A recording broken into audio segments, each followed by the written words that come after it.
There's a particular problem in the Islamic world which people don't really talk about very much, but it's this, that the Quran is meant to be the final revelation of God to man. The final revelation. There's none after it. And all the revelations that come before in the Abrahamic religions are part of Islam.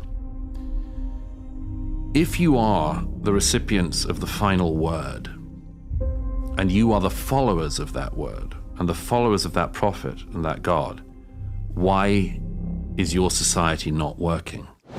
Ladies and gentlemen, your favorite Zionist white colonizer, Prince of Zion, coming to you live from the United States of America. We're taking a look at a clip from Douglas Murray. Is there's a deep failure of recognition of what it is in our societies that's worked. And I think we're at risk of killing the golden goose by saying the gold isn't golden enough. And the things that work in our society are very fundamental. What the framers, the founders, the framers of the Constitution realized. I mean, you know, maybe the only successful revolution in the world. They realized that things like freedom of conscience, freedom of speech were absolutely the bedrocks. And that if you didn't get them, then the rest could not follow. If you don't believe in freedom of expression, freedom of belief, freedom of worship, a whole set of other problems come. They essentially, as I see it, fall down to the fact that if you are in error, you cannot correct it. If you are in an error, you cannot correct it. Unpack that. So this is what John Stuart Mill, for instance, one of the great philosophers of liberty, unpacks in one of his most famous works, On Liberty. The free speech, the necessity of free speech in a society comes about in part because if you are wrong, you need to know you're wrong.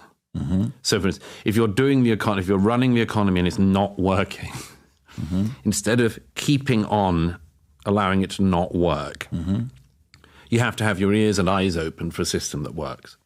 And it's by the way, one of the interesting things I find about markets guys in general is their ability to pivot. In a way, by the way, it just goes back slightly to the politicians issue. One of the reasons I'm interested in the way in which market people think is that it's very, very different to the way that politicians think.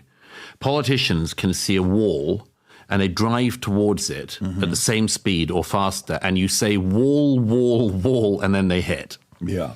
A market guy, you say wall and they move. This is a very, very different instinct. Now, but to go back to this, the ability to correct yourself if you're in error is absolutely key. The lack of information that has been available in not all, but much of the Islamic world for many centuries has caused a deep stagnation in those societies. And as I see it, the oil-rich countries like Qatar and Saudi, although Saudi is interestingly pivoting at the moment, very successfully, really, they have been in the same situation that European monarchies were like in, let's say, the 14th, 15th, 16th centuries, which was they could not grow the economy. There was no such concept, really. You had resources, in those days, sheep and crops, as today the Gulf countries have oil. But that money was held by a small number of people, and there was just no other way of squeezing money from them other than squeezing them further in some form of taxation or invading a neighbor and taking their stuff. Much of the Muslim world, I think, has failed to grow in the way that the West has succeeded in growing in the last few centuries. And this causes many things. One of them is a deep resentment.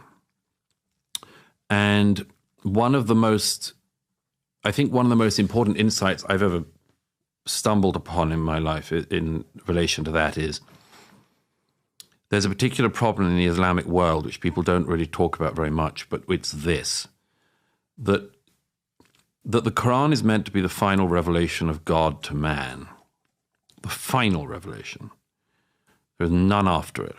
And all the revelations that come before in the Abrahamic religions are part of Islam. If you are the recipients of the final word, and you are the followers of that word, and the followers of that prophet and that God, why is your society not working? And why are other societies working? I think this is a deep psychological problem within much of the Muslim world, which is we thought we were the winners theologically. We're the ones who got the final revelation. And I think, by the way, that much of the anti-Americanism, the anti-Zionism, and anti-Westernism in much of the Muslim world falls down to this fact somewhere at its root, which is how come they're doing better than us when we were told that we were best?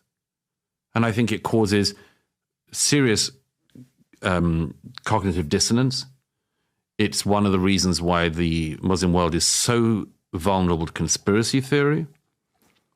It's why when a shark attack happened at Sharm el-Sheikh 10 years ago, the local authorities said that the shark that had eaten the bather at the most popular tourist resort in Egypt had been sent by the Zionists. This is like seeing the hand of the West. So it goes back to our earlier conversation. Seeing the hand of the West in other things is an explanation for why the things are not doing well there. And in country after country, whether it's Egypt, which is doing comparatively well compared to some of them, or Iran, as well, the immiseration of the people, the inability to unleash talent, and much more comes back to this small number of people benefiting and having no idea how to unleash talent underneath. That and political and personal and religious freedom, including freedom of speech and freedom of worship, are the absolute prerequisites. And that is why I cannot understand the suicidal anti-Westernism within our societies in our time. Because, as I like to say, the footfall should tell us everything. Nobody, as you say, is trying to go to Iran in order to have freedom of religion. Nobody is going into communist China for a better life.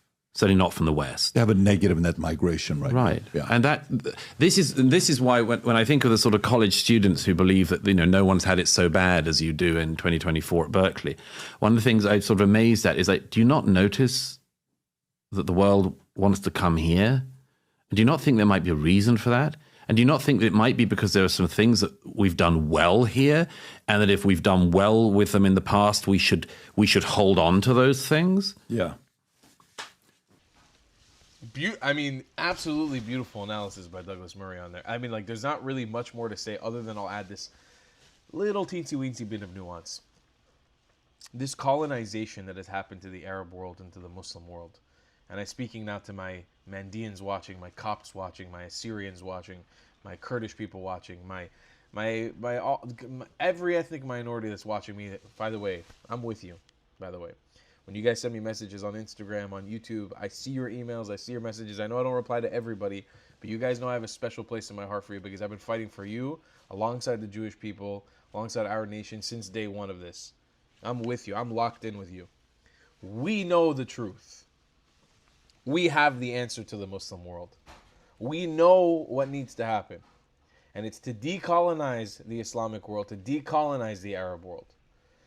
It's not just the religion of Islam, because I have a hard time pointing out the religion of Islam as a core issue in the Middle East. But it's the colonization, it's the Arabization that came forcibly with Islam to the rest of this region and took all of our freedoms away. It took all of our homes away. It took all of our region away from us. This is what we're fighting for. This is what this YouTube channel exists for. And that is what's causing the serious brain rot in Islamic society. That's what's causing the serious brain rot in Arab society. It is a brainwashing movement of colonization that does not allow the simplest Arab, the simplest Muslim, to raise their head up to realize what is the truth. And the truth is that a vast majority of Arabs are not Arab, and a vast majority of Muslims are not even considered real Muslim by Muslims. I brought this analogy up before. Go to somebody in the Gulf, they look at a Palestinian as not a real Muslim and not a real Arab. Go to the nearest Palestinian, they'll look at somebody in Sudan/Somalia as not a real Arab or a real Muslim. Look at somebody from Sudan, Somalia, they'll look at somebody in North Africa as not a real Arab, not a real Muslim. The racism is rife, the segregation is rife, the hatred is rife, and then you have a billion different sects of Islam and Arabs, and nobody's getting along, and everybody's killing each other. That's the truth. And that's why this YouTube channel exists, because nobody else is talking about this.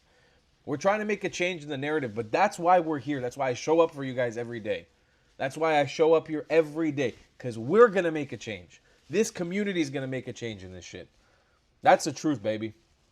I'll see you guys in the next one. I love you long time. Goodbye, class. If you believe in my content and want to support me, just know your help is needed. There's a bunch of great ways to support me, being PayPal, Buy Me a Coffee, or joining my Patreon community down below. Patreon is the best way to support my channel, and you'll get a bunch of cool perks depending on what tier you join. Another great way to support me is by buying my merchandise on thetravelingclat.com. I regularly drop new merch designs like this beautiful hat, or this amazing shirt, where you can support the channel and get something cool for yourself. I also have an amazing Discord community with people from all over the world. Thank you so much for your support.